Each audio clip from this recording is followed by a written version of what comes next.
Hello once again, guys. It's Chaos1 here, going to be bringing you game number 7 of my Quest for Platinum series. Whew, man, really getting along here. Game number 7. I'm like 20 something in my league. Top 25, I'm pretty sure though. And yes, so this will be, of course, a 1v1 on Shattered Temple. I'm pretty sure it's actually. From the looks of it, it is not the GSL styled with the supply depot that's either on this side or on this side. I don't remember, but either way, it's a pretty decent map. I don't mind it. Zerg, definitely not my favorite, but I mean, it's no Antigua Shipyard. I hate that map. Anyways, let's start introducing my opponent here, the Red Terran, RonPaul. Now, I was informed by one of my American friends, because as some of you may know, I'm Canadian, and if you don't, well, I'm Canadian. So I was informed that RonPaul is actually a U.S. senator running for president, because you guys have your election coming up.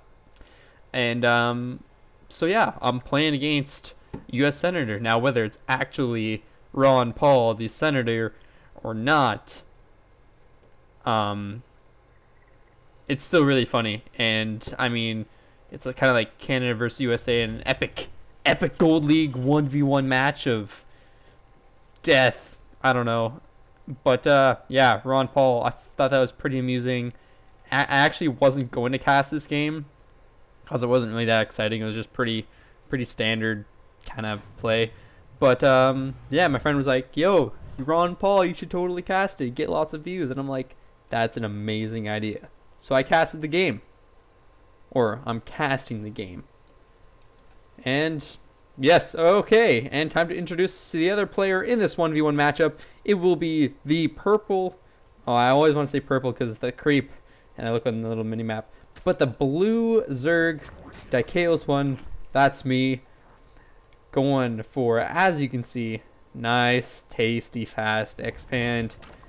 And yeah, pretty standard game so far. Good wall off as the Terran opponent. And you can see what I do here with my Overlord. I noticed he had his barracks down. He was producing a Marine. I was like, oh no, Overlord, get out of the way. So I kind of flew him over into the corner here so this Marine can't shoot him. So he's a SOL. That Marine won't be able to do his duties. So these guys are just going to sit here awkwardly looking up at the Overlords, thinking, man, if only I could look up into the air, but they can't, so it's okay for me.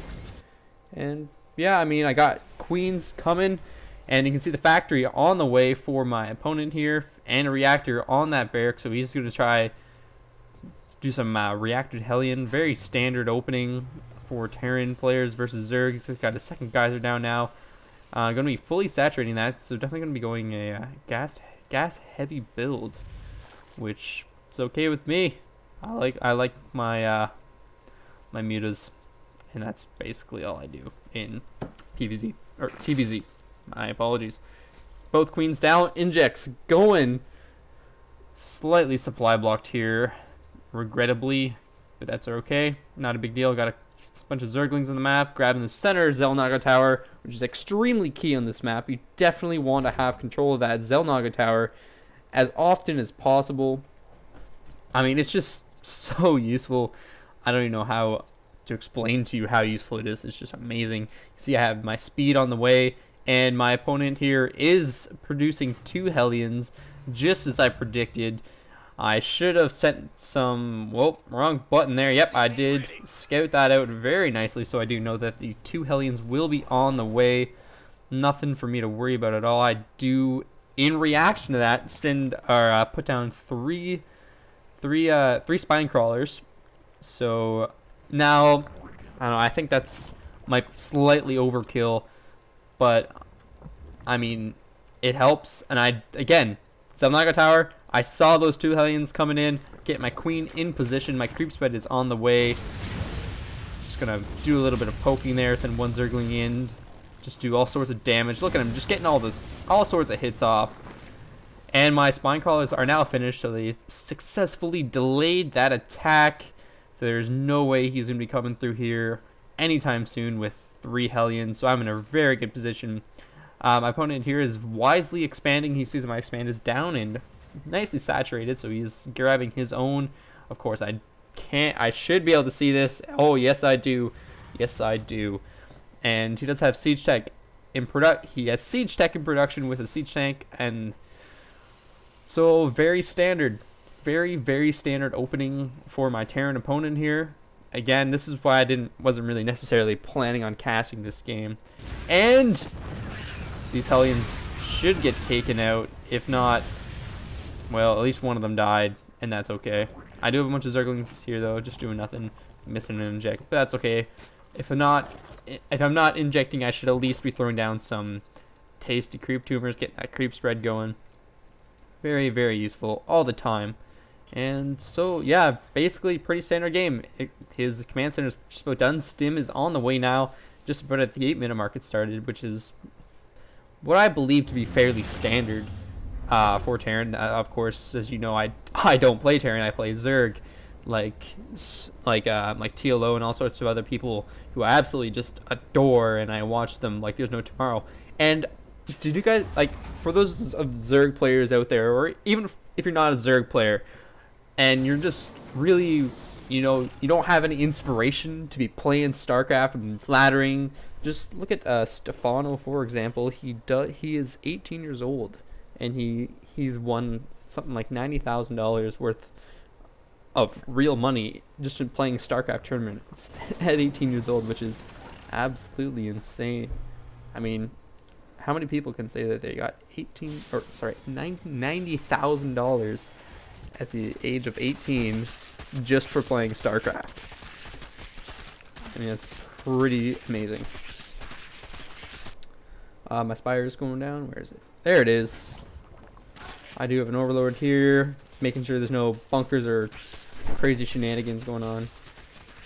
Zerglings are taking out the rocks here. Going to be grabbing some. We'll be going for the third shortly. It's about 10 minutes into the game, but it's a good time, I think, to be going for the third base. He does have his second factory down with the tech lab. Going to be getting more siege tanks, which is always a good decision if you're a Terran player. When in doubt, build barracks. And, well, he's got 3, but he clearly is not in doubt. He knows what's going on. He knows what he's doing. His macro's alright. He's got a little bit of extra gas. That's probably from getting that oversaturated gas, or what I would consider oversaturated gas, early on in the game. But I do have 10 Mutalisks on the way with my Zerg Flyer level 1, so these guys are going to be really hard to take out. Sorry about that. There was a bit of a commotion that I needed to attend to. And as you can see here, a couple Zerglings. Almost got that Hellion. Let's see, 10 health. Very close. He's got a nice little siege tank wall here. Got the one on the high ground. Very nice defensive positioning on his part. Definitely nothing to complain about. He's sending a bunch of Marines up to the center here. Probably going to grab control of that Zelnaga tower. But the Mutalisks are on the way. Nope, maybe not. I do actually bring them back because when those Marines attacked, I figured he was going to be going for an attack. And so I pulled out too soon. That's what she said. No, I'm just kidding. But I am harassing his mineral line here. He sees this and he's like, oh man, I gotta go. I gotta do as much damage as possible. So he's coming in with his 4s. He's got 4 siege tanks and a whole bunch of Marines, which is definitely going to do quite a bit of damage. But of course my creep spread is fairly nice, and I can see all this coming in. I'm not really too worried about this at all. Sorry. I have 22 Zerglings in production. Basically at this point, my Mutalisks do pick off a siege tank, causing his Marines to run back in utter fear, because I mean, who wouldn't be afraid of hundreds and hundreds of Mutalisks? And by hundreds and hundreds I mean literally 10. But nonetheless, these Mutalisks have no problem at all cleaning up those Marines, overstimmed like crazy, and that is a prime example of why you do not overstim your Marines, because they kind of die really fast against Mutalisks and all sorts of other awesome things that the Zerg players has, like banelings. But actually, I don't think I have a baneling nest down right now. No, I do not.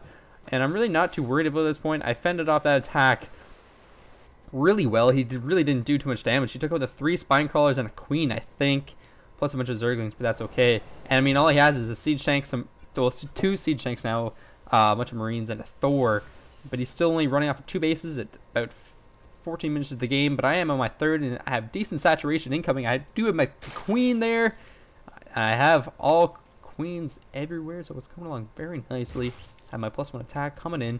My income right now is kind of crazy. I have lots and lots of minerals and gas just doing absolutely nothing. Well, meanwhile, my Mutalisks are up here in his main, doing a bit of damage. He's sending some marines up, though they won't do too much.